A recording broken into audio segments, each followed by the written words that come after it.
We love MJF. Love him. Love him. What happened with MJF tonight? Somehow, some way, we have the most interesting character, the best storyteller you have in the company, in the same ring. The best heel, the best storyteller, and the ace of this fucking company. The longest reigning champion that you guys have opted to put the belt on. This is it. This is your A-Rod, bruh. This is your Peyton Manning. This is your guy. This is your leader. It gets no higher than MJF. He's in the ring with Jeff Jarrett. Why is he in the ring with Jeff Jarrett, Jesse? That's a great question, JD. And I'll tell you what, I'm going to answer it. Okay? Here we go. MJF wants Jeff Jarrett to be world champion? Is that what we got out of that segment tonight? Sure. Maybe. And to boot, Jeff Jarrett, one of the most notorious heels in the history of this business, said no. What the fuck are we doing here? Can I create a scenario for you? What the? MJF was a disgruntled employee years ago. Comes back, wins the world championship. Happenstance. He walks into one of the best storylines when it started out that AEW has ever done. It was never in the cards. It was never in the plans. Adam Cole, Bay, and Better Than You, Bay. Fucking absolutely appointment television. Whatever the chemistry was between them at the height of that partnership was fucking incredible. Loved it. The skits that they did were great. Title reign that MJF had in the matches that went into it, fucking great. Haven't seen anything since, to be quite honest with you. He gets injured, he comes back. What do they do with him, Jesse, upon return? He wrestles Roosh. We love Roosh. Roosh is a fantastic pro wrestler. Not MJF, though. And not good enough for an AEW feud for MJF. What do they do with MJF after that? He goes into Forbidden Door. He wrestles a jerk-me-off match for Tony Khan because this is a fantasy match for him. MJF versus Hechicero, whatever the fuck his name is.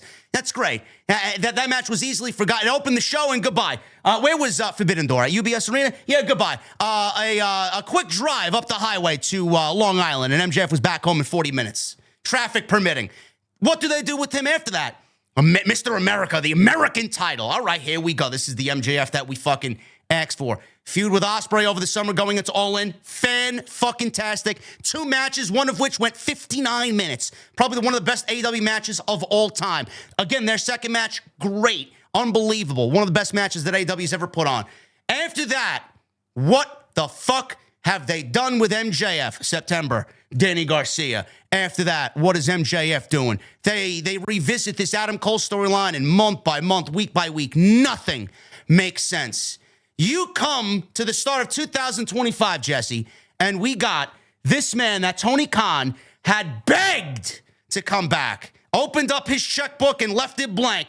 Max, what do you want? I'll bring you back for whatever you want. MJF is robbing Tony Khan blind, and I find it to be one of the most laughable fucking things on MJF's part. Good for him. That has ever happened to a professional wrestler in recent memory, bro. Tony's paying all this money. I don't know how many years, 4 years? No, I hope not. I don't think he is. I think MJF is doing absolutely everything that is asked of him. That's not ripping the man off. He's showing up. He's showing out. When he does what he's asked to do, he gives full fucking effort. He does.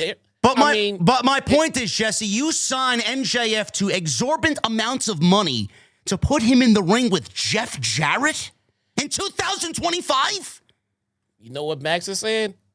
If that's what you want to pay me to fucking do, so be it. That's what I'll go fucking do. I mean, look, man, if you hire someone to do a job and they do exactly what you hire them to do you feel like you get ripped off?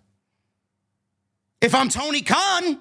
No, whatever the job is, if you hire someone and they do exactly what you want them to do, no more, no less, you're not ripped off.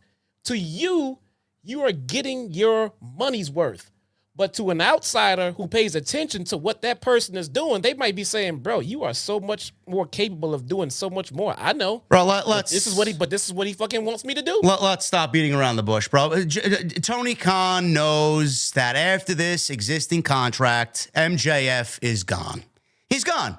MJF, I guarantee you, because I would be thinking the same fucking thing if I signed the long-term contract and I'm in the middle of this long-term contract and I'm seeing what's going on over on WWE television. Cody's there, Punk is there. He wants both of those guys at a WrestleMania before they both retire. He's looking at the Netflix deal and everything that's going on there and the stories that are coming out of that fucking show. How big of a star could he be under their umbrella? He's probably fucking, his mouth is drooling over the fucking things that he's going to be able to do over there. Under that administration, knowing that Vince is never to return. Can you imagine?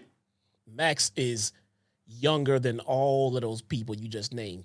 He'll be over there when he's ready, and he'll be the top guy with nobody fucking above him. How many WrestleManias does Roman have in a row? Main events. Roman will be gone. He's going to be gone. What is it, 7? Max is going to contest Roman with top WrestleMania main events. Guarantee it.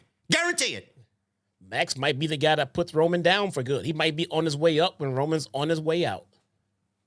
Ridiculous. The usage, he probably don't give a fuck. He's making all this money. He's got a hot wife. He's fucking living it up. He was on the show tonight. He's flying back tonight, probably back to Long Island. Goodbye. I'll see you next week if he's even on the show next week. He don't give a fuck. He don't give a shit what we say. But the fact of the matter is, this is how egregious that Tony Khan's creative really is. What happened tonight? Jeff Jarrett was in the gauntlet match. He was there for 3 minutes? He got taken out by Wheeler Yuta of all fucking people, and we never seen him again. And then Will Hobbs goes on to win the gauntlet match, and he's now the number 1 contender. Jeff Jarrett sombers on out, and he cuts a promo in the middle of the ring that's interrupted by MJF. I don't know where this went. I don't really get what they're going for here. And then you got the fucking sicko. Oh, well, it's a story. This is a story nobody gives a shit to see play out, number 1. No. Number 2, is MJF trying to encourage Jeff Jarrett and give Jeff Jarrett some power, empower him to go win the world championship? So if that's the case, horrible usage of your number 1 guy. Secondly, is this leading to a match with Jeff Jarrett and MJF? Second, horrible usage of MJF. Yeah. If that is the case, number 3, does Jeff Jarrett beat MJF? If that's the case, we're sinking to embarrassing lows for AEW. I don't get it. Or what is your? Go ahead. I'm sorry. Or I was going to say, or does MJF hope that Jeff Jarrett wins the championship, takes it off Jon Moxley, and then maybe beats Jeff Jarrett because he's an easier target than Jon Moxley is? I don't know. Maybe knowing how Max is a heel, maybe that's the case. Again, I don't know. Even if that was your plan for MJF, hey, you can't get MJF to the world title picture better than that. Or fine, that's the way you want to get him there. You literally have a chicken shit heel with a contract that would love an opportunity to, like MJF is pitching, to cash in and use it, and then MJF could take advantage of him. Here's my point.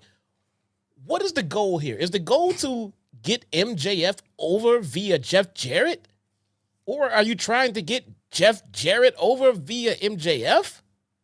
What is the goal? All right, for the first point you made, why would MJF need Jeff Jarrett to get anywhere? Exactly. Why does he need to rely on a 57-year-old veteran and Jeff Jarrett? I don't understand that. Exactly. There's just dumbfounded, silence, fucking absolutely no thought. And this is Tony Khan's desire. 2 weeks in a row now that we got MJF on television and he's in the middle of nothing. 2 weeks in a row now that Jeff Jarrett's on television and Jeff Jarrett and AEW World Championship are in the same sentence. What the fuck are you doing, man? Read the goddamn room. Your ratings are in the toilet. And when you want to know why, everybody's going to point to this. Yeah, you got the Jeff Jarrett enthusiasts out there, which I don't know where the fuck they were born and raised and where they came from all of a sudden. Oh, I want to see this. Oh, I think this would be great television. Oh, I think this would be a great story. It is not the fact that it's going to be a great story. It's the fact of the matter that it shouldn't happen on television when they have a roster of 8,000 and everybody is bleeding for fucking television time. Jeff Jarrett's the guy you're going with. Yep. Jeff Jarrett's the one that you're really going to shove on TV when you got only 4 hours of television every week now. Mind you, he got a squash match on Saturday night. I don't know who asked for that. This place is fucking clueless. Clueless. Bro, the show seemed to have dampened our spirits this evening. Yeah.